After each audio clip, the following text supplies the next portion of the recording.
Welcome back to Uncle Hollow NX. Here, every story is a different kind of darkness, hidden behind the wind and footsteps in the night. Thank you for returning.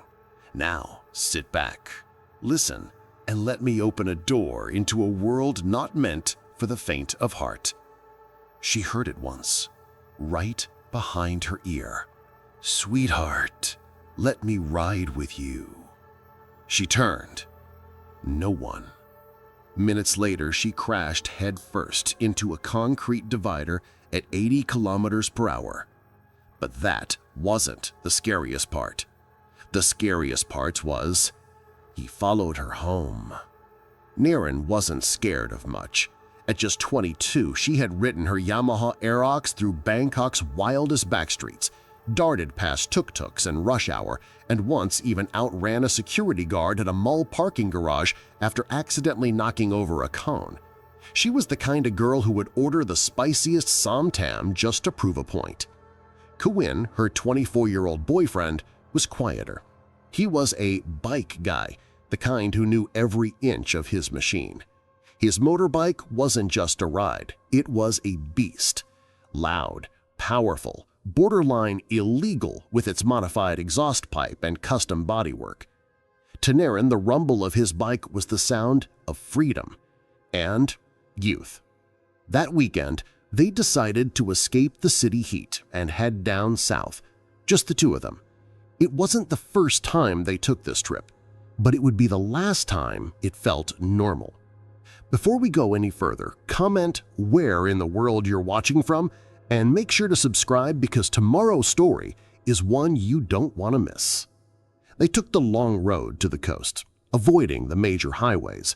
Kawin hated police checkpoints. They always hassled bikers with loud pipes. So instead, they opted for back roads, quieter, older, sometimes badly lit, but free of law enforcement. The ride there was uneventful. They checked into a small guest house by the sea, had grilled fish at a roadside stall, and walked barefoot on the sand. It was all cliches and young love, loud laughter, inside jokes, and that feeling that life was infinite. But the way home was different. They left late, too late. Instead of departing after checkout, they wandered the town, grabbing street snacks, taking selfies, and delaying the inevitable. By the time they finally decided to leave, the sun had dipped behind the horizon. The road they chose to return wasn't entirely unfamiliar. Gawen had heard from friends about a shortcut, a path that cut through a mostly undeveloped area leading straight to a small ferry port. It would shave 20 minutes off their trip and avoid another checkpoint. Perfect. At first, the road was fine. Street lights faded behind them, but there was still enough light left in the sky to see. They passed through villages, then patches of banana trees, then nothing. Flat fields, empty lots, dirt roads that led to nowhere. Long shadows stretched across the asphalt. The night crept in fast. And then the engine hiccuped. Once, twice. Kawin gritted his teeth. "Not now," he muttered. He tried to keep the throttle steady, but the bike coughed again. Narin, riding pillion, tightened her grip. "Something wrong?" He didn't answer, because right then the engine died completely.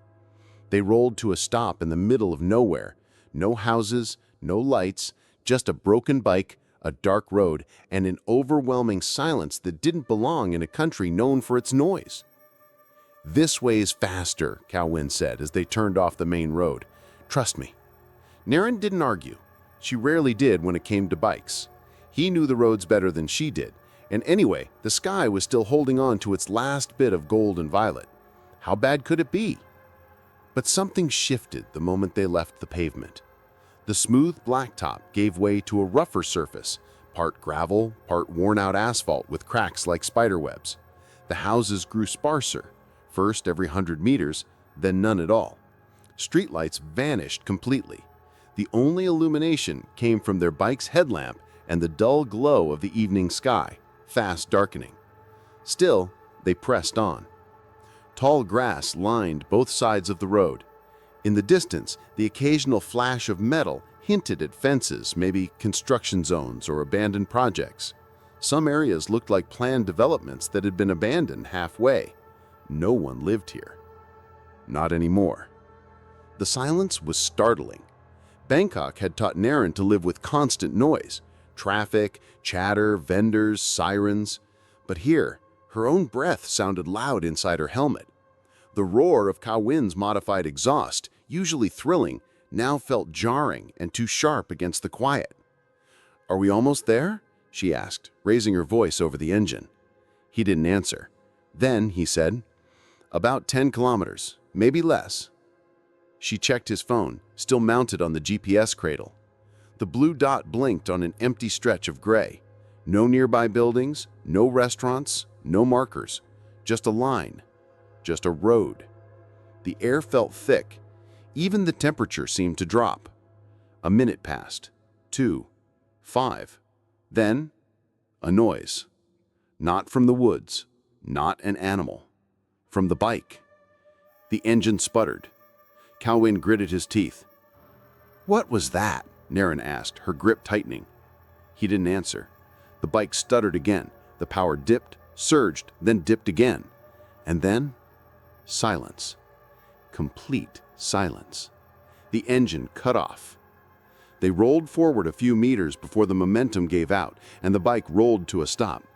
Ka Win kicked the stand down and immediately crouched beside it. "Don't panic," he muttered. "It's probably nothing." Narin stepped off slowly, eyes scanning the road behind them. Still, no cars, no people, just trees, shadows, and that eerie, heavy quiet that didn't belong in a country known for its noise. One bar of signal, no data. The bike made a clicking sound as it cooled. Ka Win pulled off a side panel and checked the wiring. Nothing obvious. "Can you fix it?" she asked, trying to keep her voice level. "I don't know," he said, wiping sweat from his forehead. "I need light." Narin turned on her phone's flashlight.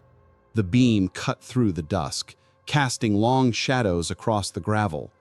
The light trembled slightly in her hand. It wasn't fear. Not yet.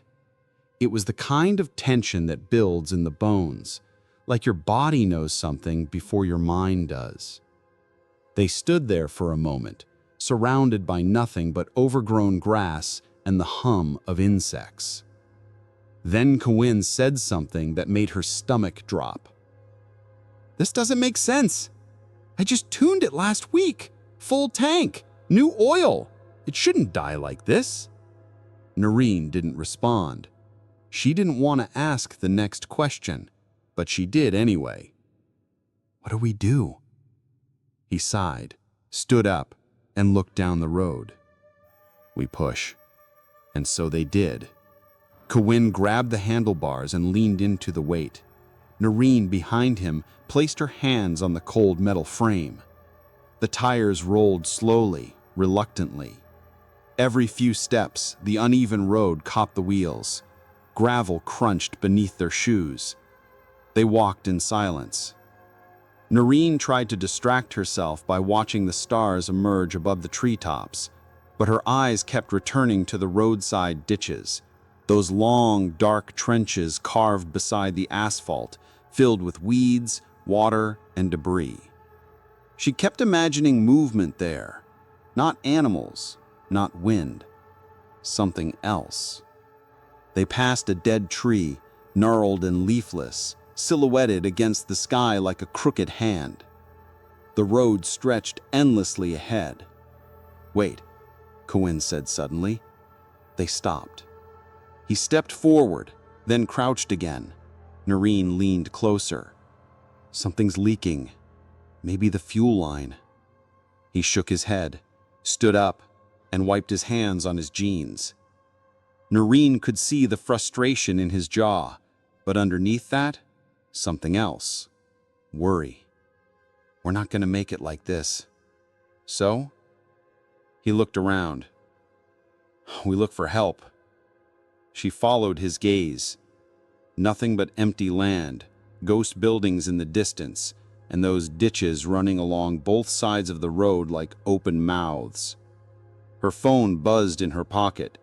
No messages. Still no data. That's when she realized how quiet it had become. Even the insects had stopped. The night didn't feel empty anymore. It felt watched. And then from the shadows, a voice. Nong Sao. Nong Sao. The voice was low, raspy, male. It didn't sound like it came from a speaker or another person nearby. It came from below. Narin froze. She whipped her head to the left, toward the roadside ditch that ran beside them. Tall grass parted slightly as something moved.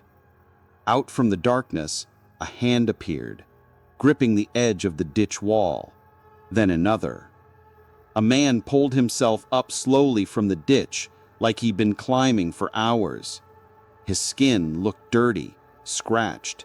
His white button-up shirt was smeared with mud and red dust. His face was worn, gaunt, with lines carved deep like riverbeds. "Sweetheart, sweetheart," he said again, wheezing. "Help me, please." Kawin didn't move. He stood behind the bike, frozen.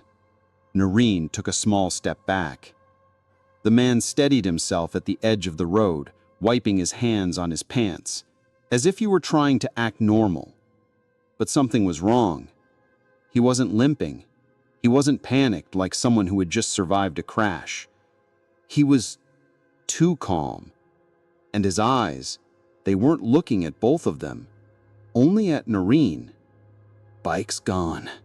Crashed. Just a few miles. Help me get to the ferry. My house is just past it. Please, sweetheart." His voice was almost pitiful, but forced, like he was reciting lines from a memory. Narin's mouth opened, but no sound came out. Her legs felt weak. Then Kawin found his voice. "Sorry, man. Our bike broke down too. We're stuck." The man's expression shifted. For a second, it was blank. Then, irritation. His voice dropped half an octave. His mouth curled. Something inside him flickered. Something cold. "You just gonna walk away?" "Fine," he said, voice bitter. "Don't come crying later." He turned, and without another word, he stepped backward, back toward the ditch. But not like someone walking carefully down a slope. He dropped, like a puppet whose strings had been cut. Narin ran to the edge, heart hammering. She aimed her phone flashlight down. Nothing. No man, no body, no movement, just weeds. She blinked, scanned again. Still nothing. Kawin came beside her. "Did he fall?" I don't know," she said. He grabbed the flashlight from her and swept it across the ditch. No footprints, no crash, no blood, no bike. Just then, a gust of wind blew through the trees, making the tall grass rustle violently. Narin jumped. "This is messed up," Kawin said, backing away. They both stood in silence. And that's when it hit her. The man hadn't spoken to Kawin. Not once. Not even a glance.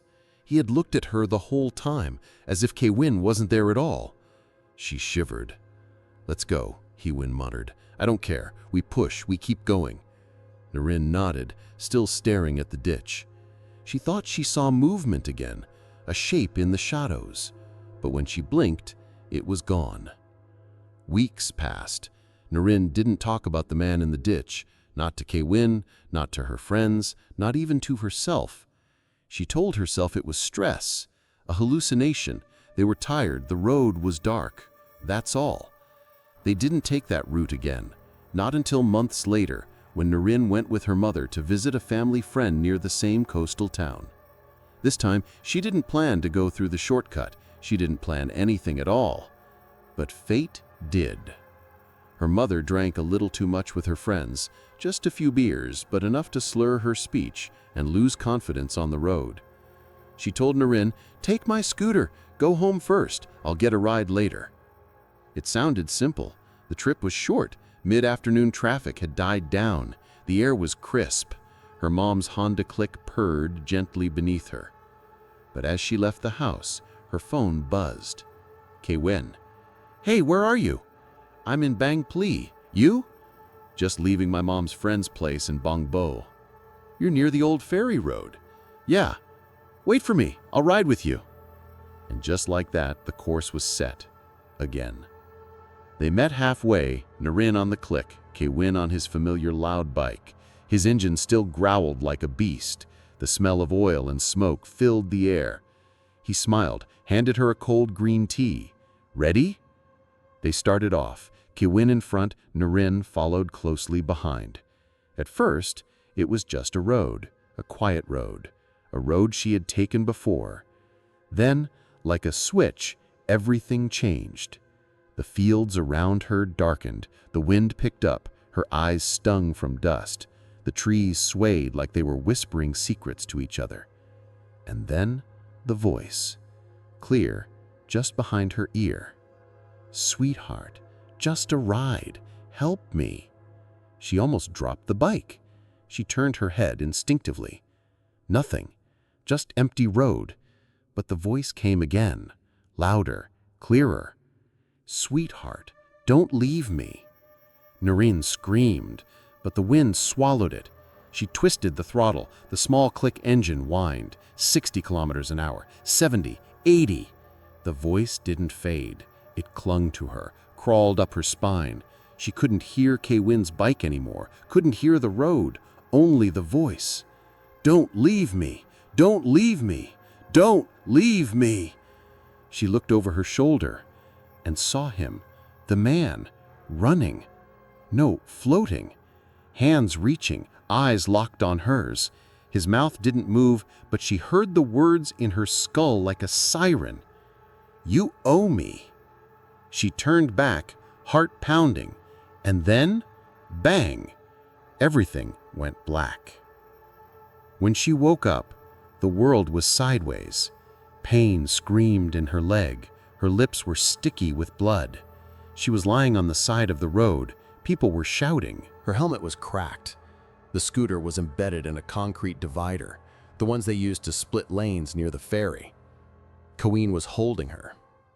Narin, can you hear me? Stay with me. She couldn't speak, couldn't move.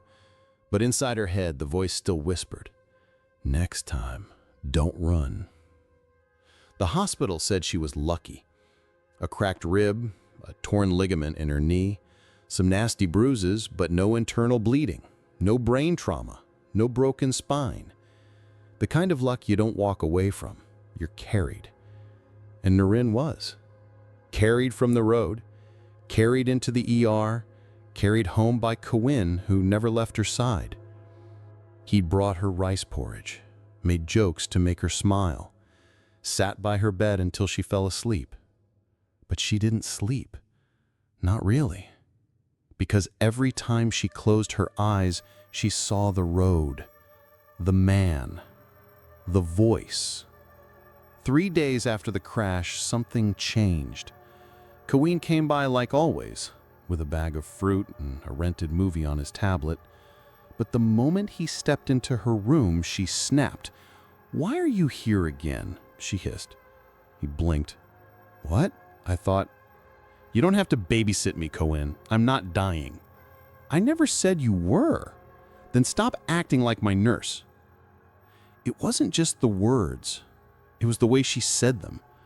Cold, detached, like she was spitting out venom. He stood there, stunned. I just wanted to check in." "Well, don't." He left, quietly. But he came back the next day, and the next. Every time Narin was colder. She rolled her eyes. She mocked his concern. She picked fights out of thin air. "You don't get it, do you? I don't need you." "But I want to be here." "Well, I don't want you here." Something inside her was unraveling. And the worst part, she knew it. She heard herself say things that didn't make sense, things she didn't believe. But it was like there was a fog around her brain, a static in her chest. Every time Kewin smiled, Something in her bristled. Every time he touched her arm, she flinched. The final straw came one Saturday evening. They were watching TV, a quiet sitcom. Kaween stretched out on the floor, his legs resting on the couch. Narin swung her leg over his, resting comfortably. Then he shifted. "Ow, leg's asleep." He laughed. "Mind moving for a sec?" Something inside her snapped. "Oh my God," she hissed. "I touch your leg for 5 minutes and you're acting like I'm breaking it?" He blinked. "Narin, it's just, you're so dramatic." He sat up. "Whoa, I didn't mean..." She grabbed her iced tea and in one motion splashed it in his face. The room froze. The tea soaked his shirt. His face dripped. His eyes widened. She didn't stop there. She slammed the cup to the floor. It shattered. "You think I need this? You think I need you?" Kaween stood up, slowly, drenched, hurt. "Maybe you don't, but you don't get to treat me like trash." "Fine," she snapped. "Then go." He walked out, and for the first time since the crash, she felt truly, horrifyingly alone. That night, she sat on her bed, knees pulled to her chest, staring at the broken glass on the floor. She whispered to herself, "Why did I do that? Why did I say that?" But deep down, she knew something had taken root inside her. Something dark. Something that didn't want Kaween near her. Something that needed him gone. The first dream came 3 nights after Kaween left. Narin was walking, barefoot, alone. She was back on that road. The ditch beside her gaped like an open wound. The moon was low and yellow, casting long shadows across the weeds. She heard the footsteps before she saw him. Then the voice. "Sweetheart, wait for me." She turned. He was there. Dirty shirt, hollow eyes, that same crooked smile. She ran. He followed. No matter how fast she moved, she could hear him behind her. His feet didn't thump. They dragged, skated. "Why are you running?" She woke up screaming. The next night, the dream returned. This time, he wasn't chasing her. He was already beside her, his hand on her wrist, cold, clammy, tight. "Come with me," he whispered. "Just a ride, just a short ride." She thrashed in bed, kicking the sheets to the floor. Her mother found her curled up, drenched in sweat. The third night was worse. She was back on the road, but this time she wasn't running. She was lying in the ditch. He was above her, his face closer than it had ever been. His breath smelled like rust and smoke.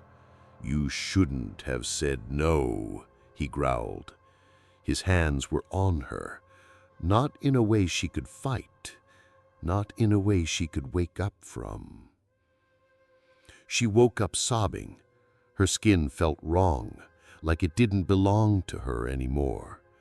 She checked her arms, no bruises, no scratches, but her shirt collar was torn.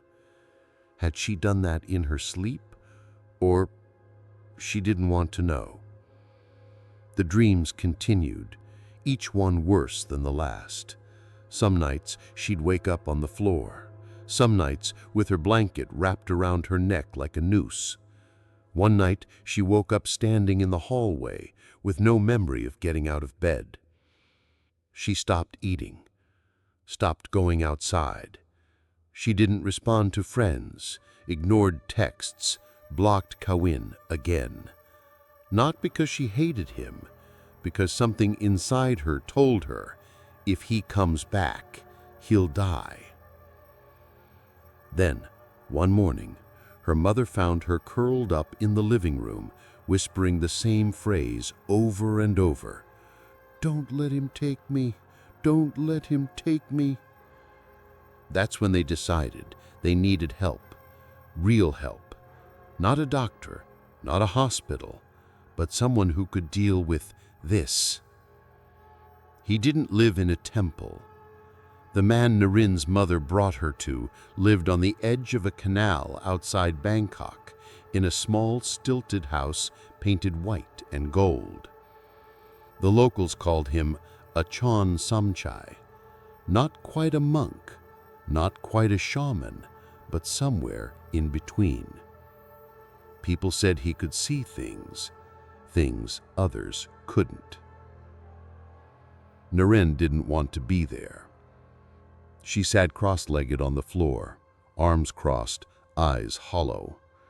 Her mother explained everything, the crash, the dreams, the change in Narin's behavior.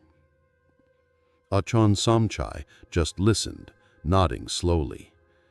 Then he looked at Narin. "You remember him?" he asked gently. She didn't speak. "From the road, the man in the ditch." Her eyes flinched. That was answer enough. He closed his eyes and began to hum, not a chant, not a prayer, something older, thicker. He dipped his fingers into a small bowl of water and sprinkled it in a circle. Then he said, "He's not your soulmate, not a ghost looking for love. He's not Dun Am." Narin frowned. "Then what is he?"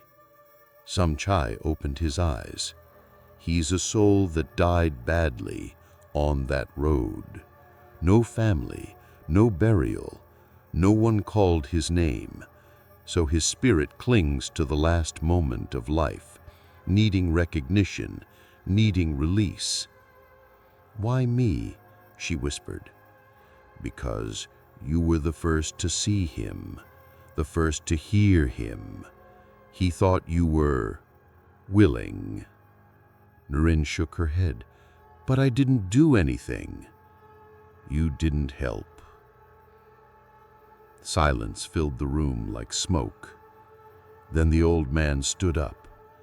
"You must go back to the place it began. You must apologize out loud from the heart. Give him a light so he can find his way." Narin's mother looked nervous. "Is it dangerous?" "Not if he believes her, but if he doesn't, he'll stay." "Stay in the house?" Samchai shook his head. "No, he'll stay in her." That night, Narin packed incense, candles, and a white lotus flower. Her hands trembled the entire time. She didn't know what was waiting at that roadside ditch, but she knew. She had no choice.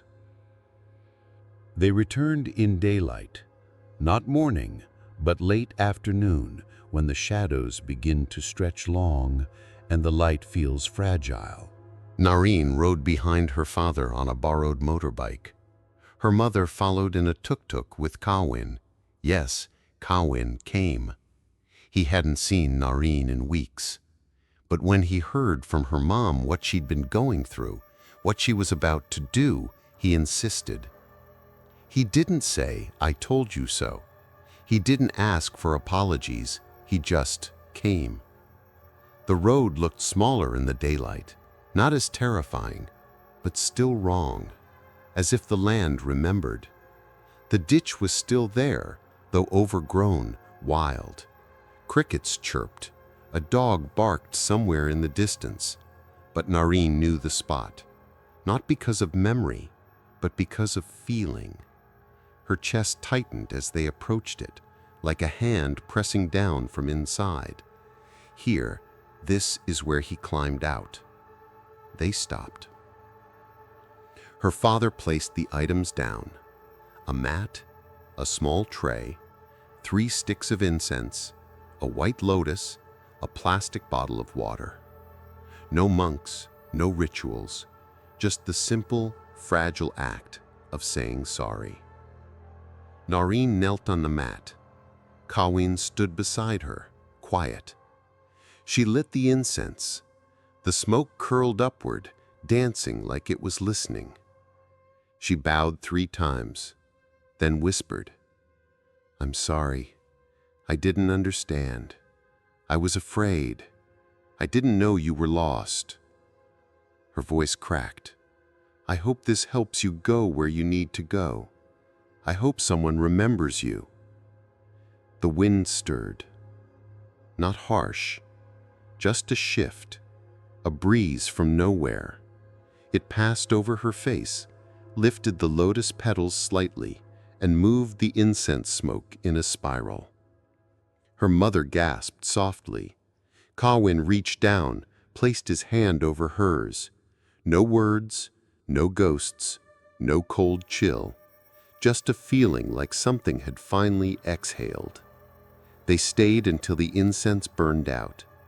Then, without looking back, they rode away. And for the first time in months, Narin didn't feel followed. She felt free. That night, she slept. Really slept. No thrashing, no cold sweat, no torn sheets or missing hours, just stillness. And then a dream. But not like the others. She stood in a quiet field. The road was gone. The ditch was gone. Even the sky was softer, not black, but blue, almost like early morning just before sunrise. Ahead, by a thin tree, he stood, the man. Same face, same shirt, same silence. But something was different. He wasn't staring at her like before, with hunger or anger. He was looking down, as if unsure. She stepped forward. He didn't move. Then slowly, he raised his head. Their eyes met, and he smiled. Not wide, not creepy, just peaceful, like someone who had finally remembered their own name. Then he turned and walked away. Not into fog, not into darkness, just into the horizon. Narin woke up with tears on her face, but not from fear, from release. She whispered into the pillow, "Thank you." Weeks later, she returned to that road, not to confront anything, just to see. Kawin rode with her. They held hands at stoplights like nothing had changed, but everything had. When they reached the spot, Narin stepped off. The ditch was gone. She stood for several minutes scanning both sides. Same stretch of road, same wild grass, but no depression in the land, no break in the ground, just flat soil. Even Kawin looked confused. "Are you sure this was it?" She didn't answer. She didn't need to, because she felt it, that strange pull, that weight in her chest, gone. But deep down, she knew something else, something unspoken. Maybe the ditch had never really existed. Or maybe it did once. Or maybe, just maybe, it only existed for those meant to see it. She turned to Kawin and smiled. "Let's go home." And this time, the road behind them stayed silent. Life didn't snap back to normal after that. It didn't have to. For Narin, normal had changed forever. She still woke up some nights gasping, her heart pounding, not from nightmares, but from memory. The kind of memory that doesn't live in your head, but in your skin. The kind that you carry in your breath, your pulse, your shadow. Narin rode behind her father on a borrowed motorbike. Her mother followed in a tuk-tuk with Kawin. Yes, Kawin came.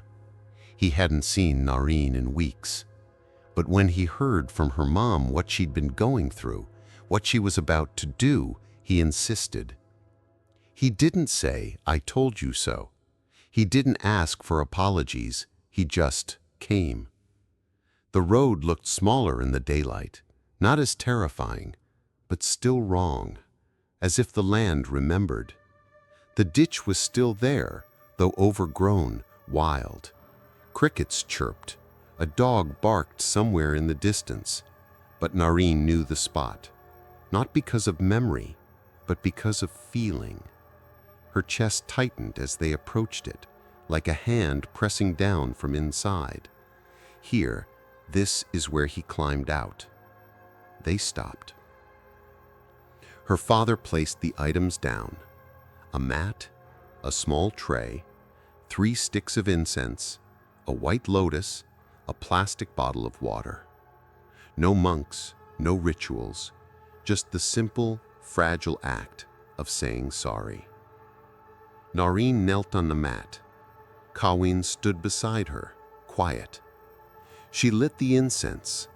The smoke curled upward, dancing like it was listening. She bowed 3 times, then whispered, "I'm sorry. I didn't understand. I was afraid. I didn't know you were lost." Her voice cracked. "I hope this helps you go where you need to go. I hope someone remembers you." The wind stirred. Not harsh, just a shift, a breeze from nowhere.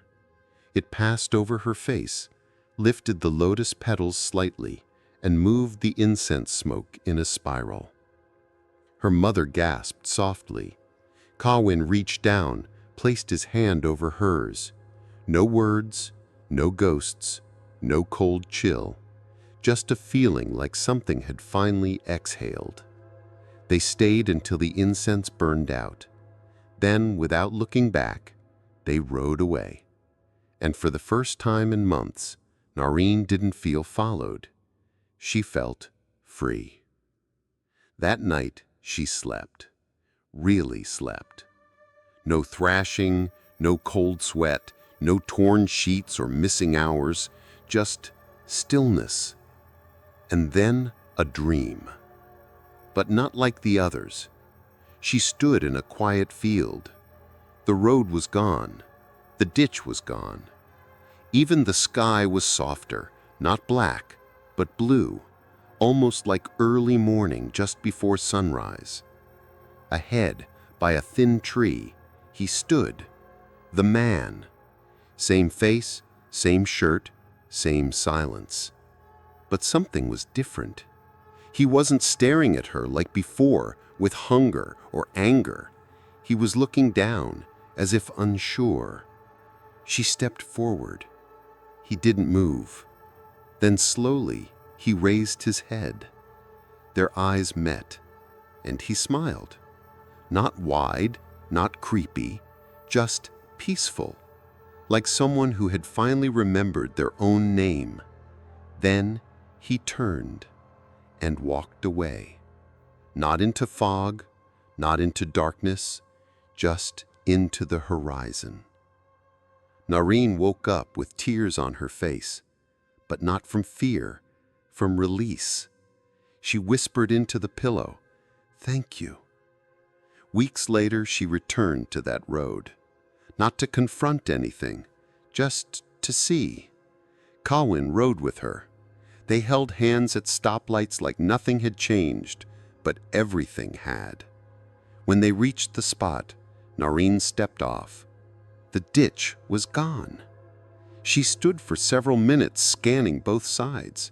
Same stretch of road, same wild grass, but no depression in the land, no break in the ground, just flat soil. Even Kawin looked confused. "Are you sure this was it?" She didn't answer.